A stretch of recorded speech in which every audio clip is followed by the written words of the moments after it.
In this section, we are going to look at how to both read and write some of the most challenging sound combinations of the Italian language. Now, we're going to start with one that I've already mentioned. You probably guess what it is. So it's a consonant that performs two roles, meaning that it's used to transcribe two different sounds that are related, but for which in English we have two different consonants or different options to render the same sound. So we're going to look at C or chi.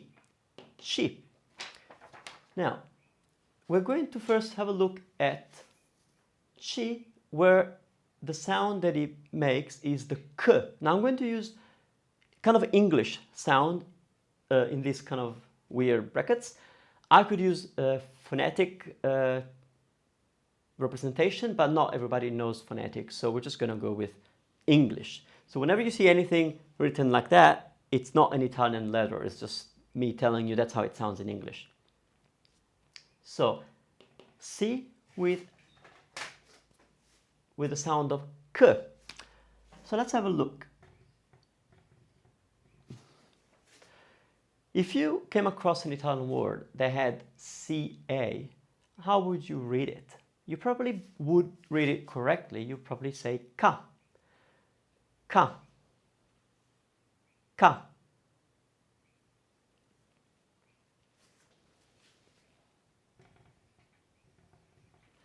If you saw CO, you probably read ko. Ko. Ko. And if you saw CU, you probably read ku. Ku.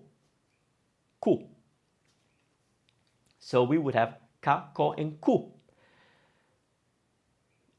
Now, of course, when we were doing the syllable exercise, we actually were able to say ka, ke, ki, ko, ku. So we have the k sound with all with all 5 vowels. So we could assume that we would spell k and ki the same way, so CE and CI, but we don't. And the reason why we don't is because of this.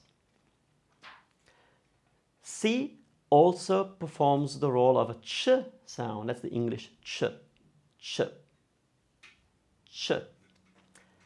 And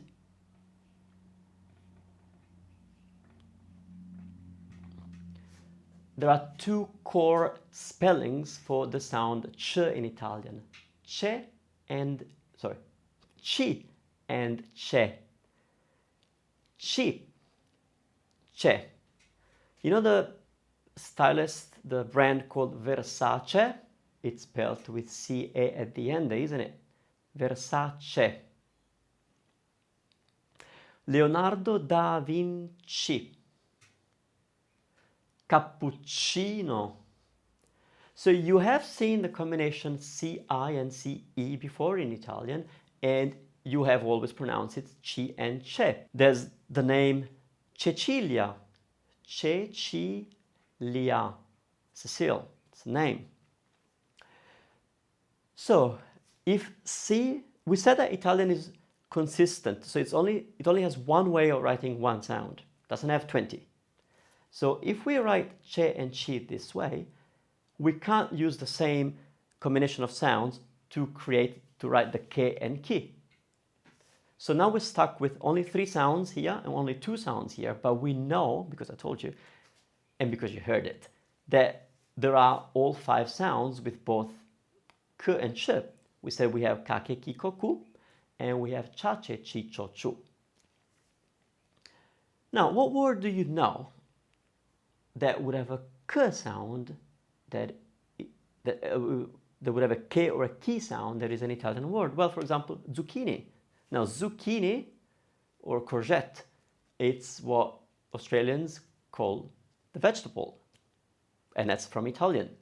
Now, zucchini, how is it spelled? That's a tough word, isn't it? Well, let's write it down. Here.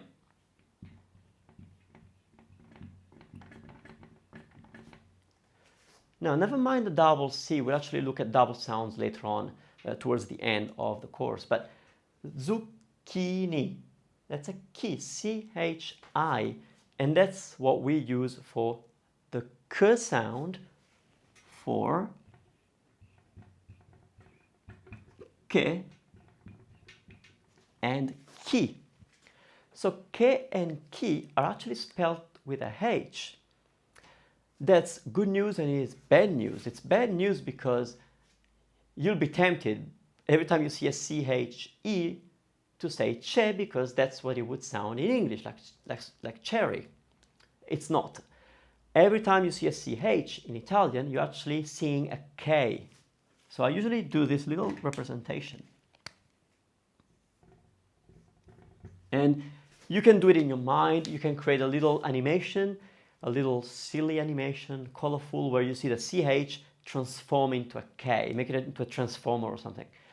So every time you see CH in Italian, you are going to either have a ke or a ki, depending on what vowel follows. So now we have ka, ke, ki, ko, ku. Now we have the 5 sounds for the k. Ka, ke, ki, ko, ku. The reason why we have a H is to distinguish this from this. Otherwise they would sound the same, and CI cannot in Italian perform both the role of chi and ki. It just cannot. Italian is a phonetic language, one way of representing one sound. And so we throw in a H. Now, H in Italian, and we'll see that in a different lesson, but H in Italian is a silent consonant. We never ever pronounce it. It only performs a role of changing other sounds so that we can create more sounds. So in this case, we're adding H after the C to create the k sound for the vowels A and E. So now we've got ka, ke, ki, ko, ku.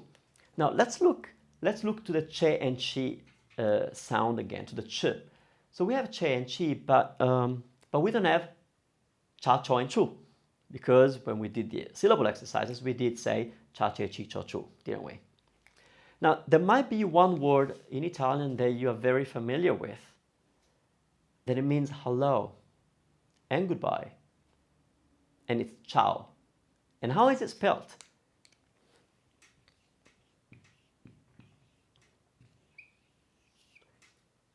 It's spelled C-I-A-O, ciao. Have you ever heard anybody say this word ciao? No, it's ciao. So this combination of sounds, of letters C, I, and A together sounds cha. It doesn't sound chia. It sounds cha, cha. So how do we make up the other 3 missing ones? Well, we have ch, chi, and che.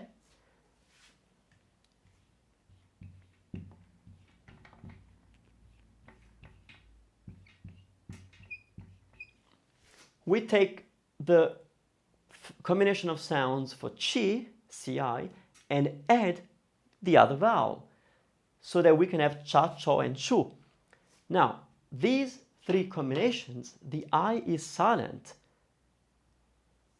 It's performing the same role as the H here really. It's only there to tell you that the C sounds like a ch, not a k. Why? If we didn't have an I here, we'd have ka, which is this, can be this and this at the same time. So now you see how we can have the 10 sounds ka, ke, ki, ko, ku, and cha, che, chi, cho, chu, using only one letter, C. Whereas in English we'd have different ways of doing that. Now this is the hardest concept to grasp when it comes to Italian writing and reading. It's not a problem for pronunciation because we can all say ka, ke, ki, ko, ku, and cha, che, chi, cho, chu. So it's not a matter of writing and spelling. It's not a problem of pronunciation. It's a problem of spelling more than anything, and reading if you're reading. Well, it's not anymore. Now that you get this, probably go over this session a couple of times. It's the hardest session in the whole course. So once you're comfortable with this one, come back and move on to the next session.